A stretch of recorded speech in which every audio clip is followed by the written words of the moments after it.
I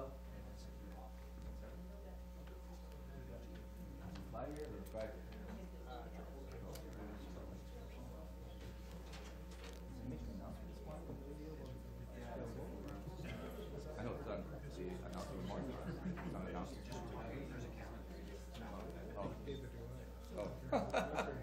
I thought Pat was listening to video for sure.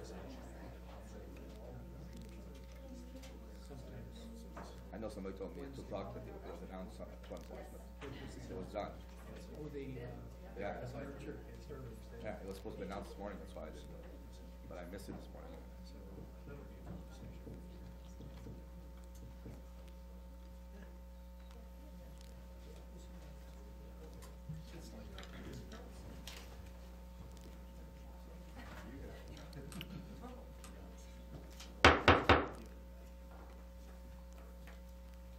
Good afternoon and welcome to the Corporation of the Town of Kirkland Lake Special Meeting of Council held January 19th, 2016.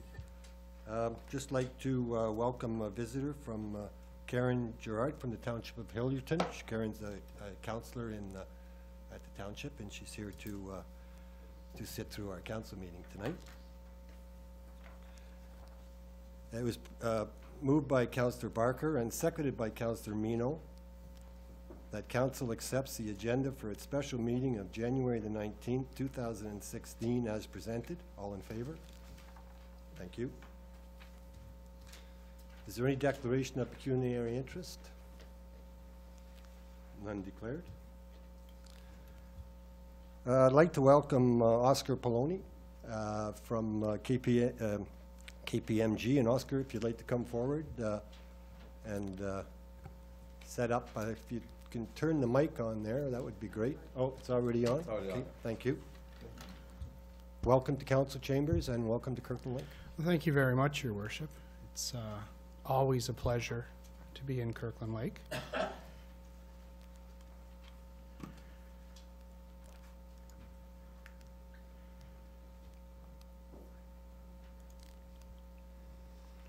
One of these is mine.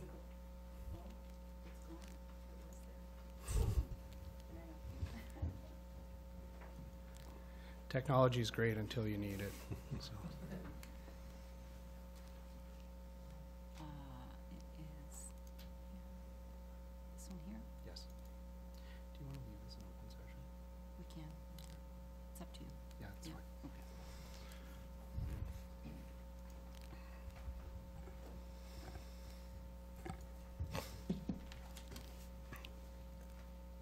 Well, good afternoon, Your Worship, members of Council. My name is Oscar Poloni. I'm a partner with KPMG in our Sudbury office. I'm actually the office managing partner for KPMG's Northern Ontario practice, which includes our offices in Sault Ste. Marie, Sudbury, North Bay, Elliott Lake, and Parry Sound.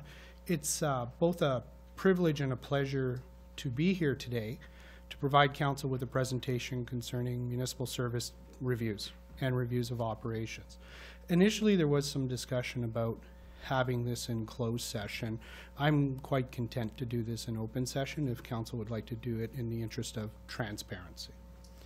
So just in terms of what I'd like to do today or accomplish today is I'd like to speak briefly about reviews, because service delivery reviews and core service reviews from my perspective are a lot like the term paradigm.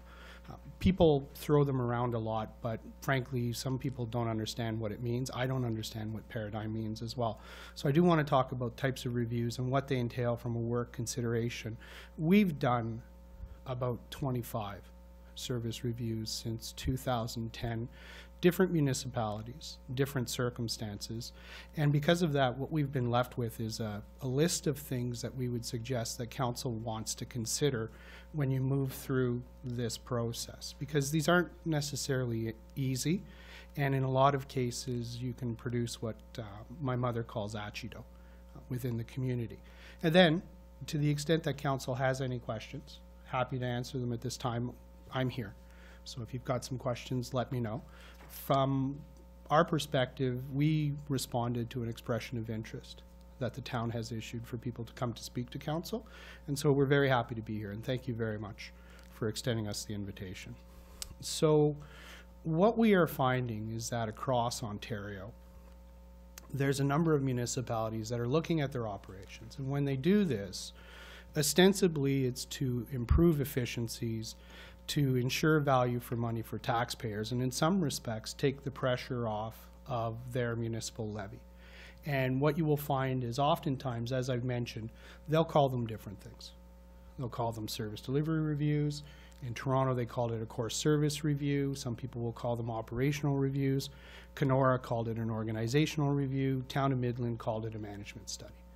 And what you'll find is they're all different wordings, but generally speaking, they involve some combination of a series of questions that's consistent across the board.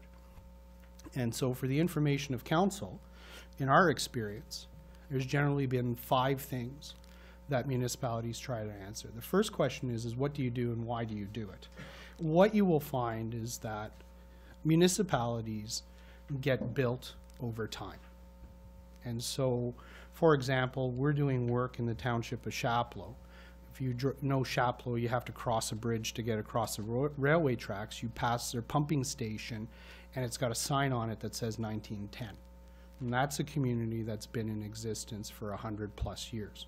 And because municipalities get built over time and respond over time and legislation changes over time, what you will find is that things get tacked on to the municipality.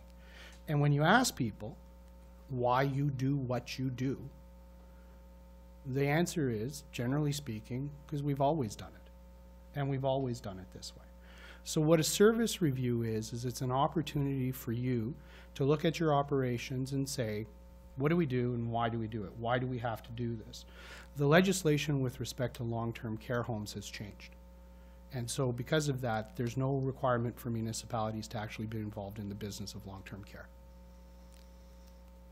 That's a difference that 30 years ago, I couldn't have sat at this council table and said that.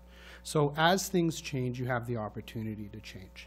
The other thing that I would suggest these reviews are good for is it allows you to communicate to your taxpayers what you do and why you do it. Because what you will very quickly find, if I put a graph up that looks at your budget and split it between the things that you have to do, the things that you're expected to do, and the things that you can do or not do, you will find that that level of discretionary spending is very small. You do not control your DSAB levy. Under the Police Services Act, you are required to provide 5 or 6 elements of policing services. Under the Fire Prevention and Protection Act, you are required to have a fire department. Under various Ontario regulations, you are required to plow your roads. And so what it's a good opportunity for is to communicate to the community exactly what they get for their tax dollars and why they get it. Now, some municipalities admittedly do this already, and some are better than others. I'm not sure if you've got a tax calculator or if you put the inserts in with your tax bill that says this is where your tax dollar goes. If you do, that's great. If not, maybe you want to do it. You don't need a service review for that. The second question is about service levels. And it's a definition of what your service levels are and how do they compare. And in doing the comparisons, sometimes people will look at other municipalities, and sometimes people will look at minimum standards. And this is a good opportunity to say, for example, are you delivering Cadillac services? Are you delivering, Yugo services? I'm dating myself there. And it's important because as service levels rise and fall, your costs will move accordingly. There is a difference between bare pavement policy in municipalities versus packed snow policy versus abandoned roads in the wintertime. So that's what a service level allows you to do. What it also allows you to do, or one of the questions that you look at, is how do you actually deliver the services? And this is a 2-part question. The first question is about your model. So what is your approach to delivering fire services? Do you use full-time? Do you use volunteer? Do you have a composite force? Which you do. Some municipalities, Espanola, Iroquois Falls, have their own municipal police service, West Nipissing. And what that always leads to the question of, could we be doing this through the OPP? Some places will use their own staff to do certain things, where other places will use contractors. Garbage collection, for example, landfill maintenance, even winter roads maintenance. So this is a chance to say, what's our delivery model and can we do it better? Can we do it cheaper? Can we do it more efficiently? The second thing is, from a process perspective, how do we actually deliver the work? And is it inefficient? Sometimes what you will find, and I've had the benefit to look inside some municipalities, it's like the computer was never invented. And so what you will often find is you will find manual processes that should be automated. What you will also find, and I don't know what your finance department is or what your payroll system is, but a lot of people love to use Excel. And they Excel this and they Excel that, and they use Excel to double check things that were processed in their payroll department. And the question is if I have an accounting system, why do I need to have an Excel system that basically parallels it? Because that is consuming resources. It's consuming people's time that you have to pay for, that ostensibly you can stand back and ask yourself the question, do I have to? Do you have the right level of staff? And you know, I have had the opportunity, by virtue of our relationship with the hospital, to spend enough time in Kirkland Lake, and I can guarantee you that if I go into a Tim Hortons and I find the 3 guys that are sitting in the back every day, and I ask them what they think about their municipality, their comment's going to be, we got too many people, we're overstaffed. You know, I drove by and I saw 7 guys standing looking at a guy in the hole. So it's an opportunity to look at your staffing level.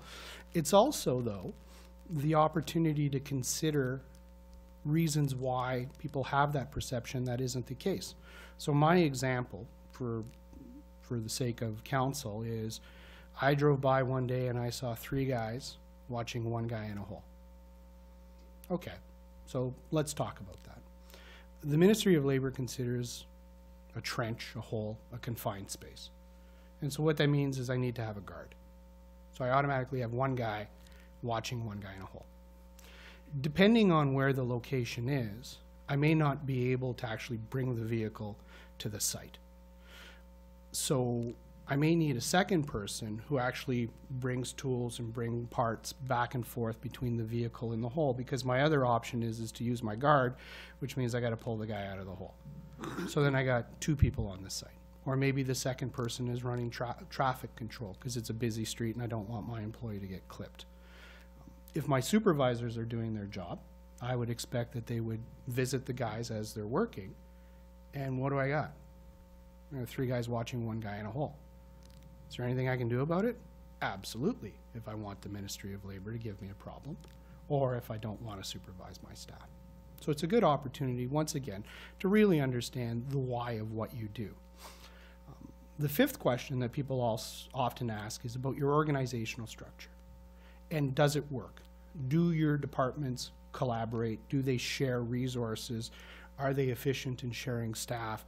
Or are you a victim of what we call siloing, where what you have is you have a series of miniature fiefdoms inside your municipality where they don't collaborate, they don't control, they don't share resources. And you know, we can find examples of municipalities that in some cases are renting equipment that other departments have unused. We can see instances where mechanics are not maintaining police fleets or fire fleets, despite the fact that they have capacity. And that's organizational structure and the effectiveness of it as well. So when you look at these reviews, generally speaking, that's what municipalities typically seek to get answered. Now, if you choose to go through with a service review, an operational review, whatever you want to call it, you're going to need to decide what you want, because you're going to have to ask somebody, either your own staff or a consultant, to do this for you. So it's very important to define it. So just to give you an example of what some of this will look like, and this information by and large is public. This is something we took from our report in Timmins. And when we talk about looking at service levels, what this is this is analysis of landfill hours. And for the comparator group that we used in Northeastern Ontario, the question that we had was, where does your service level stack up? Do you provide a level of service that other municipalities provide? Is it higher or is it lower? What you'll find is that the Timmins landfill is open from 8 a.m. to 5:45 p.m. on Sunday. North Bay's landfill on Sunday is open for 4 hours. Sudbury's and Sault Ste. Marie's is closed, and this is during the summer. Timmins operates their landfill 7 hours a day in the wintertime, or 7 days a week in the wintertime. North Bay, Sudbury, Sault Ste. Marie, theirs is closed. So the question we have is, if everybody else closes their landfill on a Sunday, do you want to close your landfill on a Sunday? Because that's a level of service, frankly, that's higher than what other municipalities provide. Now, council, you need to understand one thing, and I want to make this very clear. Whatever consultant you hire, if you choose to go with a consultant, and if you choose to do this, it is not their job to dictate policy to council. Nobody has ever voted for me, partly because I don't want to find out how few friends I have. But it's true, actually. At the end of the day, it's up to council to decide what you want your municipality to look like and what you want your municipality to deliver. And in the case of Timmins, they said, we're not going to cut service levels. And my response to that was, fine. It is not my place as your advisor to tell you what to do. It's my place as your advisor to point out where these differences are, to have the discussion with you, and to ask you the question, do you want to do this or don't you? I don't care, because it's not my place to decide. And the reality is municipalities exist for a reason. And so if this is the service you want, this is the service you get.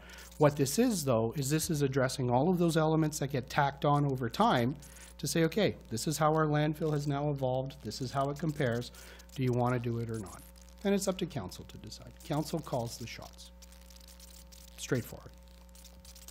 The other thing when we look at service level analysis is not only do we compare to other municipalities, but we compare to minimum standards. Does anybody on council know what this is? You public works person will. Yeah. This is minimum maintenance standards for Ontario highways. And what this does is, depending on speed limit and depending on traffic volume, roads in municipalities get broken down between class 1 to class 6 roads. The further down you go on this chart, the less you have to do. The more snow you can accumulate before you have to plow, the more snow you can accumulate on your base, the more time you have to respond to this. What you will find is we will walk into a municipality like Midland who has a bare pavement policy. We'll say, why do you have a bare pavement policy? That's a class 1 standard. It actually exceeds class 1 standard. And you got a bunch of class 3 roads. Well, because we got hills. Everybody's got hills. Oh, because we got bus routes. Well, everybody's got bus routes. Do you want to start to differentiate your road network between these standards, and do you want to start to move down towards what the minimum standard is? And in the case of Midland, they said no. We want our roads to be the way they are. It's the level of service that we provide, and I say fine.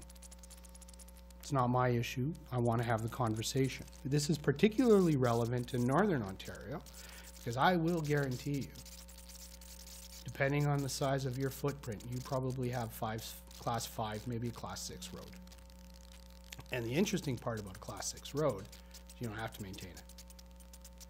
So there are roads that you may be plowing because one person lives on the end of it, or 2 people live on the end of it, or they're seasonal in nature. And our question is do you really want to maintain it in the wintertime? Up to you, council, but that's the discussion that you have. In terms of looking at your operations, there's lots of ways to slice and dice this. Different consultants will have different approach.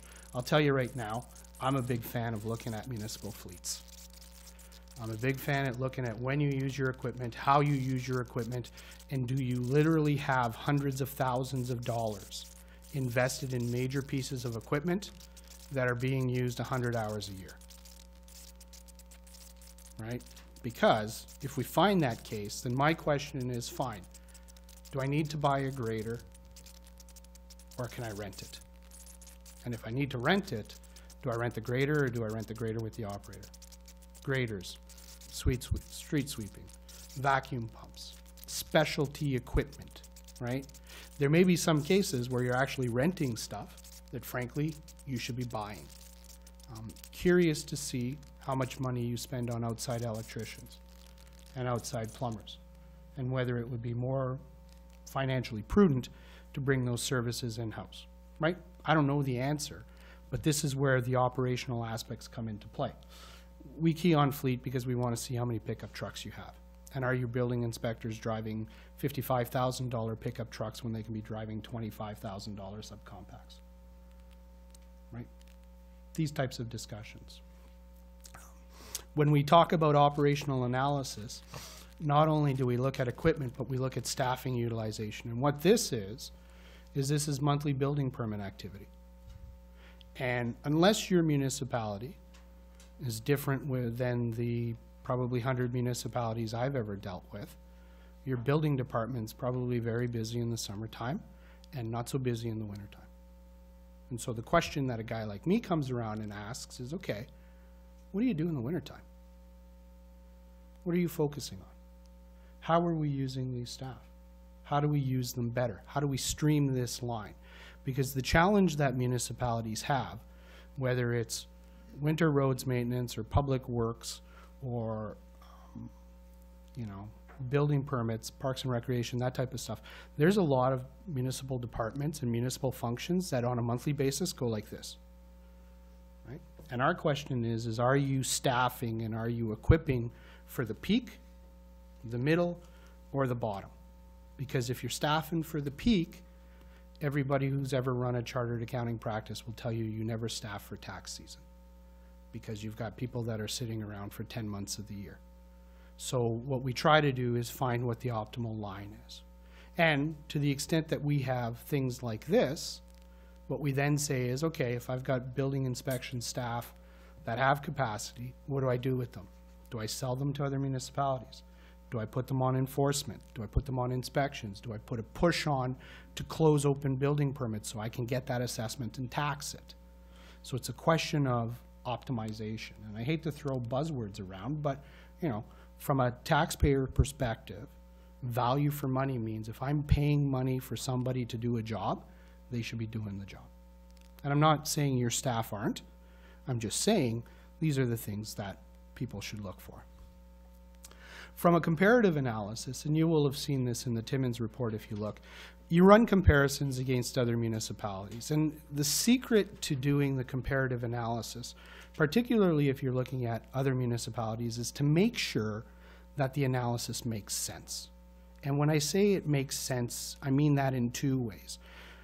If you go on to the province of Ontario's Ministry of Finance, website, you can find financial information returns for 444 municipalities. It's a beautiful tool, and I love the province for putting it out because it makes this type of analysis easy. But in keeping with the adage that figures never lie, but liars always figure, depending on which municipalities I pick, I can make Kirkland Lake look like the best run municipality in the province of Ontario, or I can make you look like the worst run municipality in the province of Ontario. Because what I'll do is I'll just pick the ones that give me the answer. And I can do that for school boards, colleges, hospitals, whatever. So the secret when you do the type of comparative analysis is to make sure that you've got the right municipalities in your mix. What you want is you want places in Northern Ontario. And the reason you want places in Northern Ontario, Council, is because a DSAB doesn't exist in Southern Ontario. What you'll also find is that when you get into Southern Ontario, you get into the differentiation between upper tier and lower tier. You get into counties versus lower tier municipalities. So what that means is some things those municipalities aren't responsible for delivering. So you got to be careful how you do that. You also want to pick similar size in terms of households and in terms of population. If we had our druthers, we would actually take households, not population. Because the number of times my guys need to stop on the side of a road to pick up a garbage can doesn't depend on how many people live on that street, depends on how many houses are on that street. So when we think about the town of the town of Kirkland Lake, we would suggest that your comparators are probably places like Dryden, places like Elliott Lake, those types of communities that are in that peer group. It doesn't make sense, Council, to compare you to Timmins. It doesn't make sense to compare you to North Bay. It may not make sense to compare you to Temiskaming Shores, right? So you need to do this. The second aspect of the comparison is trying to figure out how you're going to report the findings. So, you know, some firms will talk about per capita. I don't like per capita. And once again, the reason why is because I got to stop at that house whether 4 people live in there or 12 people live in there or 1 person lives in there. We denominate on a per household basis, if it makes sense. If we're doing roads maintenance costs, we do it on per lane kilometer.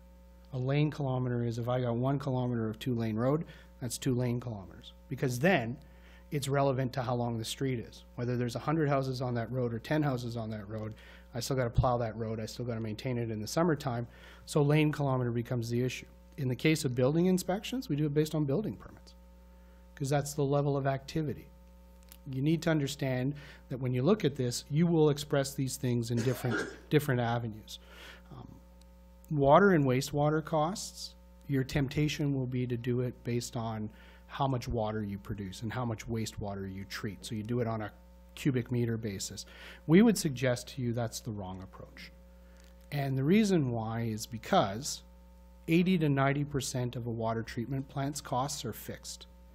Whether you produce 100,000 cubic meters or 500,000 cubic meters, you still need the operators, you still need the insurance, you still need the maintenance.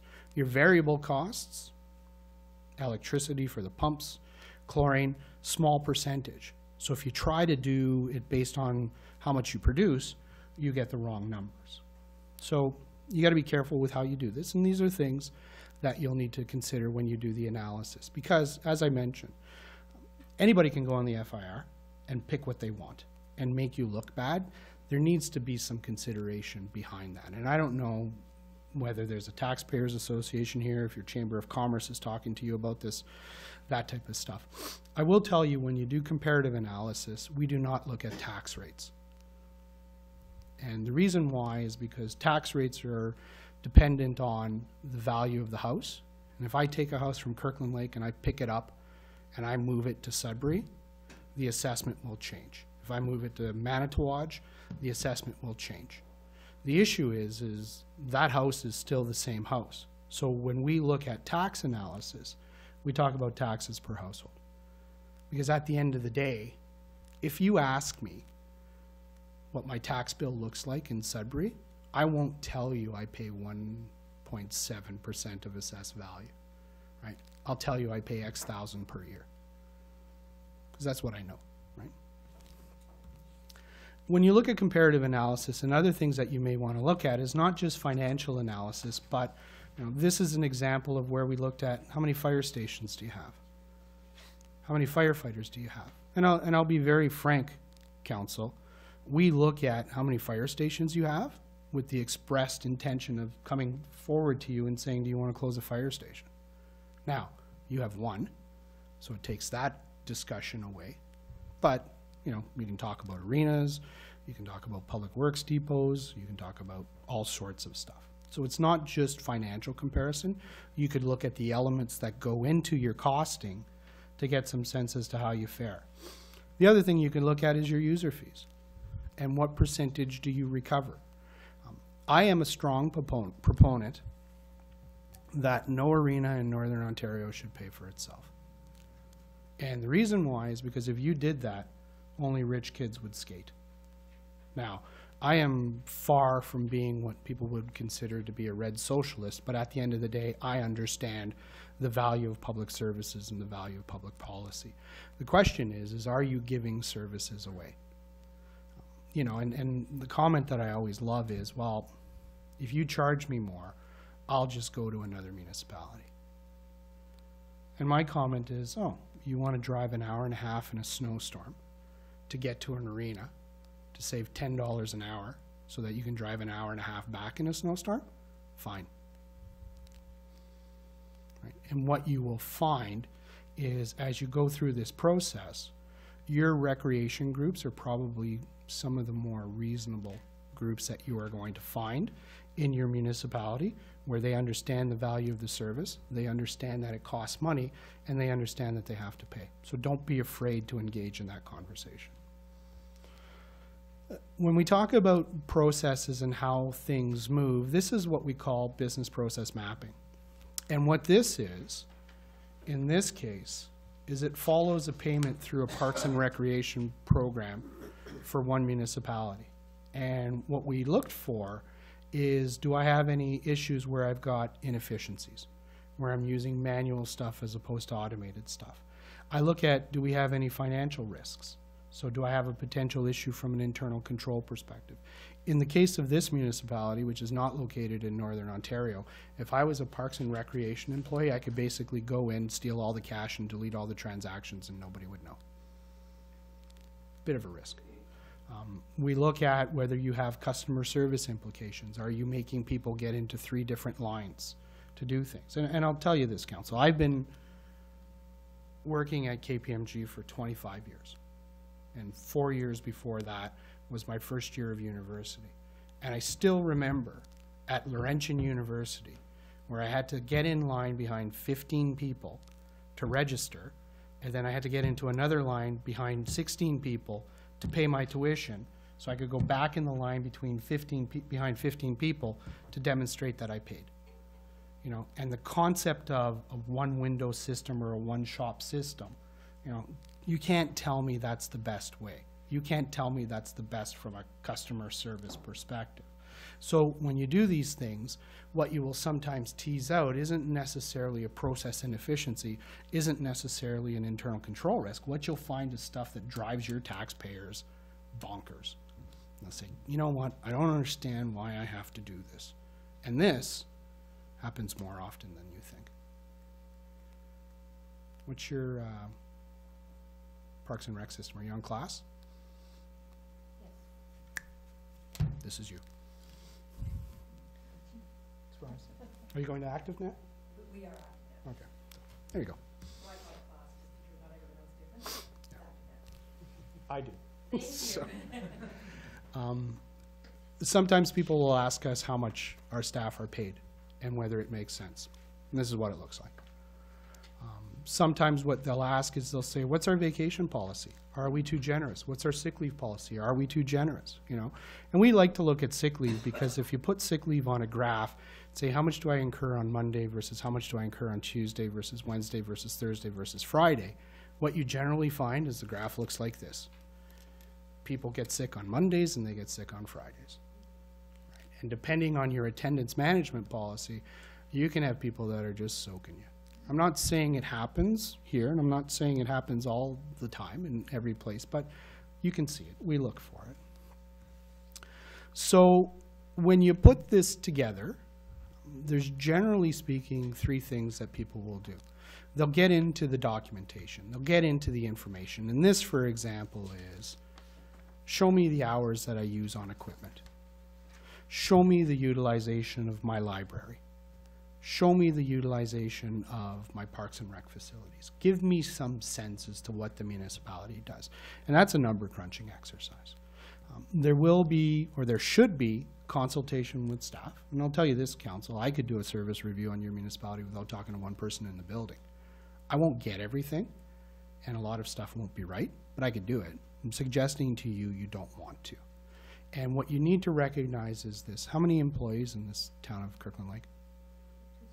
Okay, nobody's going to interview every staff member, right? So what you will do is you will do a balance between individual interviews with senior management. We suggest that you put groups together of employees in similar services that you can then work through this process with. Tell me what you do. Tell me how you do it. Tell me what you change. If I told you this, would it make sense? Depending on the complexity of your municipality, you could run with 4 groups. In Timmins, we ran with 12, depending on size. Right? You may want to do some surveys. Some places have requested us to set up confidential methods. So internet addresses, emails, that type of stuff as well. And once again, comparison with other municipalities to get some sense as to how you fare. Things to consider, and this is for your consideration. The first question we ask is, why are you doing this? Because depending on your answer to that question, this will be a very different exercise. And so let me give you an example. The city of Elliott Lake had a concern that their tax rate was too high. So they cut their municipal levy by $3 million. Proceeded to run $3 million a year in deficits. Burned their reserves. And the term that we used at council, and this was public, is we said they were taking the Greek strategy to public policy management, which was by 2017 they were going to run out of money. They were going to hit their ADR, allowable debt repayment limit. For capital funding, they were going to exhaust their reserves, and something was going to give. So they did a service review because they had a deficit, and they needed to figure out what they were going to do. The city of Dryden borrowed money to invest in a telecom company, and ultimately not as successful as I think they would have liked it to be. It was well-intentioned and probably a good idea, but at the end of the day, what they were finding was they had a lot of debt. And so they had a lot of debt servicing cost. And so because of that, they were raising money from taxpayers that they were giving to banks. And the question was, you can only raise so much from a taxpayer. They're not bank machines. So they needed to figure out how to do it. In those two circumstances, they had pressing financial issues that they needed to deal with. And what that means is, when they turn it over to us, they get some fairly draconian opportunities. And they get some opportunities to cut deep. And they don't wait for attrition to reduce staffing.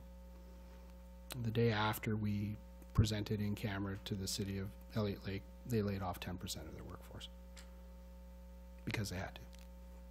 Or they could have listened to us and raised taxes. Some places, the town of Midland, for example, undertook their study because their mayor requested staff to say, show me what 1% increase looks like, show me what 0% increase looks like, show me what minus 1% increase looks like. And used our study as a gut check to say, had those opportunities been investigated? The city of North Bay is in discussions about having this. They're talking about it at council. They have a very active taxpayers group. And so part of it is in response to public pressure to say, listen, we think our taxes are too high. We think it's unsustainable. We elected you. Do something. Right? So what you need to consider, council, is the why are you doing this? And is there a pressing issue? Is it just because you want to demonstrate value for money and efficiency? Because what that will do is that will scope where whoever does this looks at it. The second point is, and I mean this sincerely, council, don't do this unless you're actually going to follow through. If you go 0 for 45 on opportunities that we identify, you will absolutely be barbecued in the court of public opinion, because you will have spent several thousands of dollars for a report that's going to sit on a shelf. Okay? So as council, and once again, it's not my place to dictate, but I will tell you this, we will bring reports up that go nowhere. And it doesn't help you, and it doesn't help us. So make sure that as a council, you actually want to follow through on these. Some of the opportunities that are going to be identified are going to be non-starters. We know that. But our job, or whomever's job it is to engage you as council in the discussion. And you're quite fair to say, we don't like it, we don't like it, we don't like it, we don't like it. I'll just tell you though, council, there are some examples that are so glaringly obvious that you are so far offside other municipalities, you're so offside the minimum standard, or there's just stuff that frankly doesn't make a lot of sense from a value for money perspective, that you need to consider these things. Okay. Do you want to use external advisors, or do you want to use internal review teams? I've seen both. I've seen both that have worked well, and I've seen both that have not worked well. So it's your call as to what you want to do. Invariably, what this gets down to is whether council believes that staff can be objective in evaluating their performance. Because, as one municipal councillor mentioned to us, and no offense to the staff, was, if there were all these opportunities and it was such a good idea, why didn't we hear about these before? So that's a discussion you have. That said, your staff know their business better than we ever will, right? What outsiders do is they provide perspective on what they've seen in other municipalities. What outsiders do is provide a bit of an objective approach. And, you know, council, I don't know what everybody does, but we push staff hard. And I have had to apologize to staff at the end of service reviews for pushing them hard. But if I can't push them hard, and if I don't challenge them, then what we have is we have a service review that people will say aren't credible. Because if we show up and we squawk what staff have been saying for the last 20 years, then council's gonna say, how do we know you've actually looked at everything?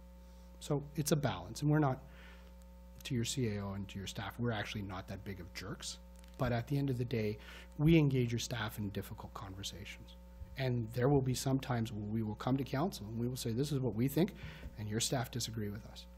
And while we can respect your staff's opinion, we think we're right. How you scope this and how much you assign from a budgetary perspective are things that you need to consider. You are, frankly, too big to do this for $25,000. Let me make that very clear. What you'll find is that service reviews will vary depending on, is police included or not? Is fire included or not? Are outside agencies, boards and commissions included or not? You know, the press in Timmins was very gleeful to put our fee in every piece of press article. It was $105,000. You know, so give some sense as to what your scope is, give some sense as to what your budget is, and do you want process mapping? Do you want a compensation analysis? Do you want an organizational review in terms of how your structure is, or do you just want pure service review, operation efficiencies, that type of stuff? What some municipalities will do is they will say, I don't want to see the whole municipality. I want somebody to look at a department. And then based on what that result is, I will give some determination as to whether I look at another department. You know, the town of Huntsville, we charge them $50,000 to do their public works department. So depending on your scope, you will get different levels of detail. And it's important because some people will say, well, you didn't go deep enough. And that's where the discussion comes in as to, this is what we proposed, this is what we had, this is what we balanced. So it's good communication and that type of stuff. I'll just suggest to you, council, and it's up to you to decide, but if you're gonna do this for $25,000, don't do this. Because you will not get a report that you're happy with. There needs to be focus on your consultation strategy. What you will find is that when you announce that you're doing this and you're using outsiders as opposed to internal teams, you might as well tell your employees that there's a bomb in the building and nobody knows where it is, nobody knows when it's going to go off, but the doors are locked and nobody can come out. When we have these teams, some staff bring their job descriptions. And we've actually had debates over who does what between employees, because what they're trying to say is they're saying, you don't do that, I do that, because what they want to make sure of is nobody can fire them. So consultation is important. It's important on the inside because it gets down to council's motives on this. Because, you know, it's up to you. If you have a predetermined target that says, I want to cut 7% off the levy, we'll get you there. If your concept is we want to review value for money and make sure that we're as efficient as possible, and if we have to achieve staffing reductions through attrition, that's a different message, right? And that comes down to the why are you doing this? From a consultation perspective, it's also important to recognize that people are watching this. And I don't know how active your chamber is. I don't know if you have a taxpayers association, but people want to know that you're actually going to do something coming out of this. So you need to give some consideration as to how you're going to engage your community, okay? And not how you engage your community from a review perspective, but how you engage your community as council to say, we did this, this is what we heard, and this is what we're going to do. And the last point is implementation planning. And council, if I may, I'm a big believer in the difference between governance and operations. And what that means is it's important to recognize that implementation rests with your staff and predominantly with your CAO. And so what council needs to appreciate is it's important to take this study, report, review, whatever you call it, and when you roll it into, light's still on, so. Sorry. There you go. Sorry. So it's important to recognize that the work starts when the review's done. And council may be eager to see some changes go through, but you can't have councillors show up and say, okay, we're going to re-engineer the Public Works Department. That crosses the line. Now, you can choose to do that, but there are lots of inherent issues and dangers, quite frankly, in circumventing your chain of command in this municipality. And I would strongly suggest that you don't go down that road. But you need to consider implementation. In terms of lessons learned that we've seen, you know, different advisors will have different approaches, but we insist on getting the unions in. We get the unions in at the beginning of the process. We explain to them what we're going to do. We explain to them that we do not have a target. We talk about how we want to engage them, how we want to have them help us get information and solicit info and suggestions from their staff, because nobody knows snow plowing better than the guy that drives a snowplow. We also say that we're going to set up a communication protocol between us and the unions so that they're kept apprised of the process. They're not hearing about it at a council meeting. We talk about the frank realities that we're going to look at contracting in, and we're going to look at contracting out, and we're going to look potentially at staffing. The message is twofold. One, we don't want them to be surprised. Much like your staff, we may not necessarily agree with them, but we want them to know that they're part of the process. The second thing that we insist on is confidentiality. If we read about this in the front of the newspaper, then these meetings are over. And it has worked very well. You know, different municipalities have different unions, have different states of play. These union members know their jobs. They know what works and what doesn't work. And if you don't bring them to the table, you're missing a whole raft of stuff. We would suggest that at the beginning of the process, you want to lay the groundwork for the fact that this is going to involve closed session meetings. You are going to be talking about personnel. You're going to be talking about matters that relate to identifiable individuals that have the potential to impact on human resources. So what you want to do is you want to make sure that the community is aware of the fact that there are going to be closed session meetings, because you can't talk about this stuff internally. And when you think about in Timmins, we talked about closed session from the beginning to the end. You need to make that expectation. People think closed session meetings are intended to allow you to avoid scrutiny, allow you to avoid hard time over decisions, that type of stuff. You're a corporation. You negotiate contracts, you hire and fire staff, you purchase and sell property, you sue and you get sued. You can't compromise your position as a corporation by doing everything publicly. Rolling out results talks about the implementation, and that's the concept of saying, okay, here's the time frame and here's when, and as a council, we're going to decide and we're going to report. And some of these decisions are very quick, and some of these decisions will take more time. So recognize that, but explain it, because if you get a report from your staff based on an internal review and you sit on it for 8 months, anybody who's interested is going to spend 8 months thinking you're not doing anything. So it's good to talk about those time frames. What some people ask is, on an annual basis, you come back and you report on implementation. These are the opportunities we've identified. These are the opportunities that we've implemented. Here are the savings. Just to prove that you're doing this, because what you will find is some opportunities by virtue of contract, by virtue of union agreements, by virtue of needing to change equipment requirements, that type of stuff will take time. There's stuff you're not going to be able to implement in 2016, stuff you're not going to be able to implement in 2017. To the extent that you're undertaking staff reductions and you're not doing it through attrition, you have to meet the requirements with respect to the Ontario Labour Standards, with respect to unionized employee, and then there's a common law requirement for management employees. And the truth is this, don't take this the wrong way, Joanne, but if you wanted to terminate your clerk today without cause and pay her severance, you wouldn't save her salary in the first year. you'd have to pay the severance instead. So you need to recognize there's a timing implication. And please, I'm not telling you to fire your clerk. Great first meeting, isn't it? There needs to be a process for management to validate the findings, to be able to come back to management, and this assumes an external review, but to come back to management and say, this is what we found, tell me what you think. And oftentimes what you'll find is because timeframes get compressed, you go very tight in that regard, so it's fair, it's only fair to management. KPMG has an internal practice inspection process. We get inspected every 3 years for quality. And what they'll do is they won't use, as an Ontario partner, I can't be inspected by a partner in Ontario because I might be inspected by a friend. So I had one practice inspection where I was inspected by a partner from another province and I told him to get out of my office. Right?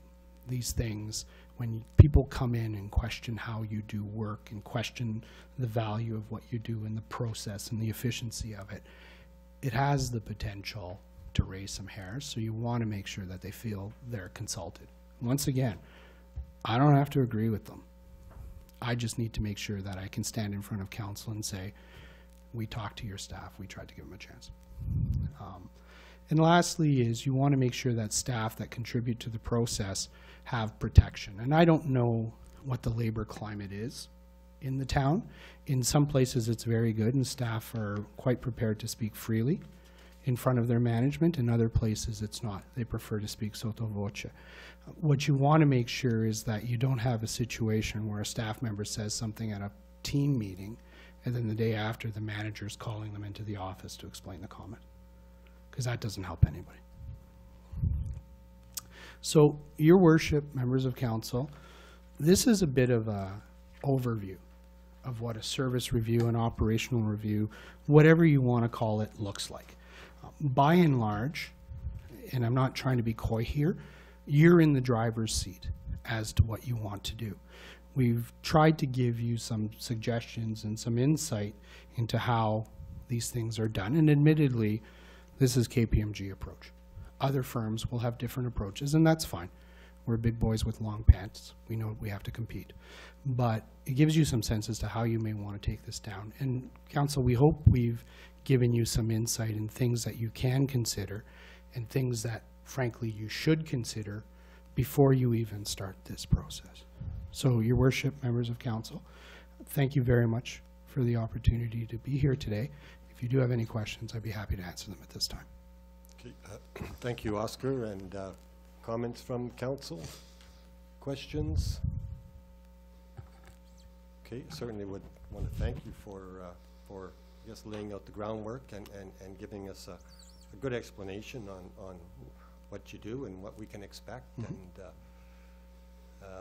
And if there's no questions, certainly like to thank you for coming.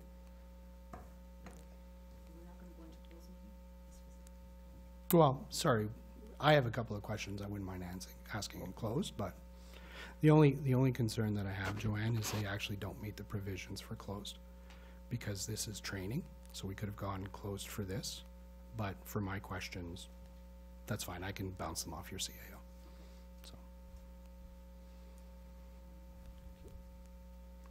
the Municipal Act is a funny thing.